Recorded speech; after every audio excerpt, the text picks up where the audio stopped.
മലപ്പുറം നിലമ്പൂരിന് സമീപം അമരമ്പലത്ത് പുലിയുടെ ആക്രമണം. ആട്ടിൻകുട്ടിയെ പുലി ആക്രമിച്ച് കൊലപ്പെടുത്തി. പുലിയാണെന്ന് സ്ഥിരീകരിച്ചതിനെ തുടർന്ന് വനം വകുപ്പ് കെണി സ്ഥാപിച്ചിട്ടുണ്ട്.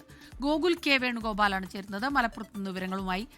ഗോകുൽ, ഈ പലപ്പോഴായി ഇതുപോലെയുള്ള ആശങ്കകൾ, ഭയപ്പാടൊക്കെ അവിടെ നിലനിൽക്കുന്ന ഒരു പ്രദേശം കൂടിയാണെന്ന് തോന്നുന്നു. അത് ഇത്തവണ ഇത് സ്ഥിരീകരണം എത്തിയിട്ടുണ്ടോ പുലി തന്നെയാണെന്നുള്ളത്?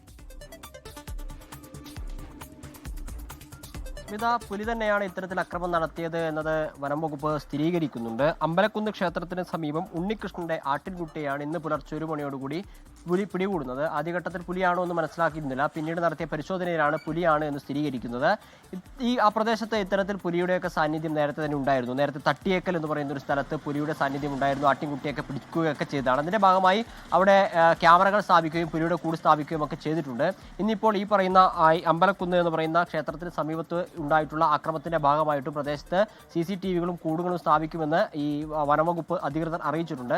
ഇത്തരത്തിൽ ഈ കാർഷിക മേഖലയുമായി ബന്ധപ്പെട്ട് ജീവിക്കുന്ന ആളുകളാണ് അവിടെയുള്ള ബഹുഭൂരിപക്ഷം ആളുകളും. ഇത്തരത്തിലുണ്ടാകുന്ന വന്യജീവി അക്രമത്തിൽ പലതരത്തിലുള്ള പ്രതിഷേധങ്ങൾ രേഖപ്പെടുത്തിയിട്ടുണ്ടെങ്കിലും അത് പരിഹരിക്കാൻ സാധിക്കാത്ത സാഹചര്യം അവിടെ ഉണ്ട് എന്ന് നാട്ടുകാർ നിരന്തരം പരാതിപ്പെടുന്നുണ്ട്. സ്മിത, ലോകത്തെവിടെയായാലും ഏത് സമയത്തും 24 വാർത്തകളും ഓഗ്മെന്റഡ് റിയാലിറ്റി പാക്കേജുകളും എക്സ്പ്ലെയിനറുകളും വിശദമായി കാണാൻ ഞങ്ങളുടെ YouTube ചാനൽ നിങ്ങൾക്ക് സബ്സ്ക്രൈബ് ചെയ്യാം.